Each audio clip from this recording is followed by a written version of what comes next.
ভাবুন তো, মধ্যরাতে আপনি ঘরের বাইরে গিয়ে দেখলেন সূর্যটা ডুবে না গিয়ে জ্বলজ্বল করছে। চারিদিকে ঝলমল করছে আলো, আর সেই সূর্যের আলোয় আপনি পথ হাঁটছেন। অবিশ্বাস্য, তাই না?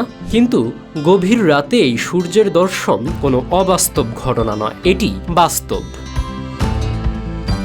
ইউরোপের দেশ নরওয়েতে দিন শেষে সূর্য হারিয়ে যায় না, বরং 24 ঘন্টায় আলোর দেখা মেলে।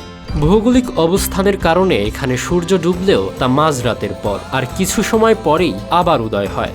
মূলত উত্তর মেরুর কাছাকাছি হওয়ায় নরওয়েকে বলা হয় নিশীথ সূর্যের দেশ।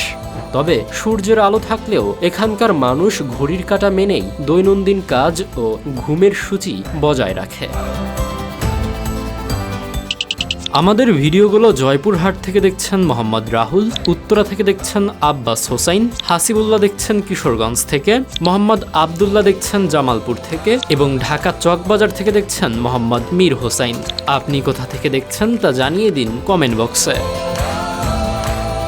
বিজ্ঞানের দৃষ্টিতে পৃথিবী নিজ অক্ষের ওপর কিছুটা হেলে সূর্যকে প্রদক্ষিণ করে। গ্রীষ্মকালে উত্তর গোলার্ধ সূর্যের দিকে বেশি ঝুঁকে থাকায় সেখানে সূর্যরশ্মি দীর্ঘ সময় স্থায়ী হয়, ফলে দিন বড় ও রাত ছোট হয়। নরওয়ে ছাড়াও স্ক্যান্ডিনেভিয়ান অঞ্চলের ফিনল্যান্ড ও সুইডেনের মতো দেশগুলোতেও এই বিস্ময়কর মহাজাগতিক দৃশ্যের দেখা মেলে।